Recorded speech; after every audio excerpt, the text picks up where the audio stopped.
معاملے میں آپ دیکھیں نبی پاک علیہ السلام نے ہر معاملے میں کہا ہم نے ان کے طریقوں پر عمل.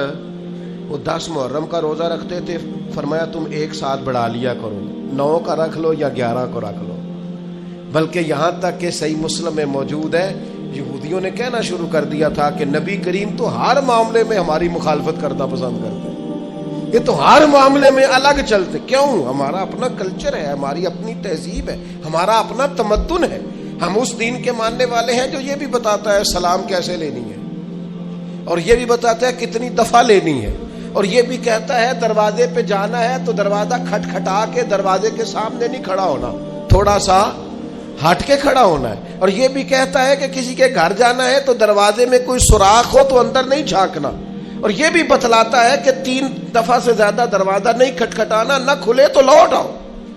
جو دین ایک ایک بات کھول کر بیان کرے, جو یہ بھی بتائے روٹی کمانی کہاں سے ہے,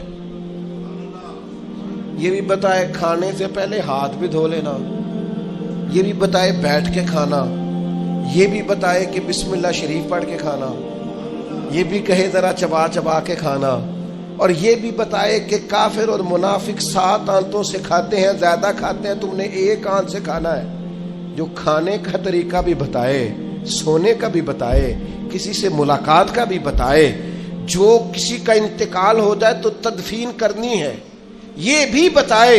اور لوگ چھوڑ کے آ جائیں گے تو قبر میں کیا ہوگا, قبر سے اٹھیں گے تو کیا ہوگا, میدان محشر میں کیا ہوگا, محشر میں میزان کیسے لگے گا, پل صراط کیسے لگے گی, حساب کیسے ہوگا, اللہ کے حضور کھڑے ہوں گے تو سوال کیا ہوں گے, جواب کیا دینے چاہیے.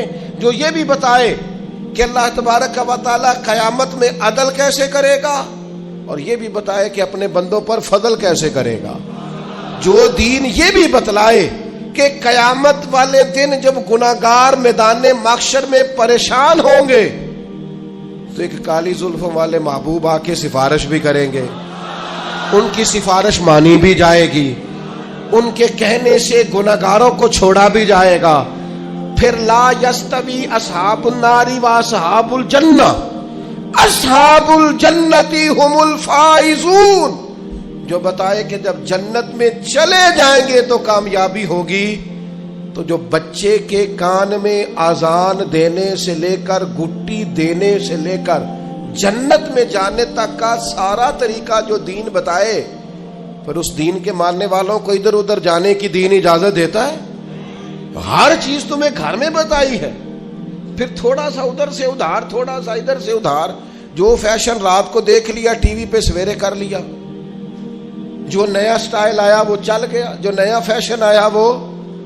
آپ نے ناراض نہیں ہونا, ویسے میں نے اتنے کچے خیالات کے لوگ بھی اپنی زندگی میں دیکھے ہیں جو اس بات پر بحث کر رہے ہیں کہ یہ فیشن جب آیا تھا سب سے پہلے میں نے بنایا تھا. کیا قوم ہے, کیا تبصرہ ہے, کہاں جیتنا چاہتی ہے. یہ پاجامہ جو آج یہ ساری دنیا آج پہن رہی ہے, اس شہر میں سب سے پہلے میں نے پہنا. جیت گئے بھائی, جیت گئے, آپ کا انعام بنتا ہے, گولڈ میڈل آپ کو ملنا چاہیے. اتنا بڑا کارنامہ, سب سے پہلے فیشن آپ نے کیا ہے, کمال ہو گئی, حد ہو گئی. سب سے پہلے جناب یہ جو چیز آج سب کے پاس ہے, یہ سب سے پہلے اس ماڈل کا موبائل سب سے پہلے میں نے لیا تھا. بالکل بالکل آپ کا پہلا نمبر بنتا ہے, آپ جیت گئے. خدا کے بندو, اللہ سے ڈرو.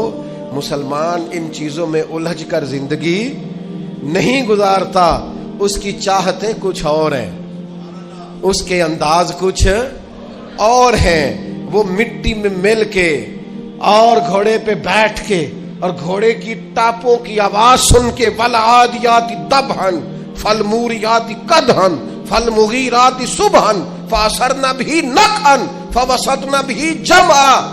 رب کہتا ہے مجھے قسم ہو ان گھوڑوں کی جن پر سوار ہو کر میرے محبوب کے صحابہ میدانوں میں نکلتے ہیں.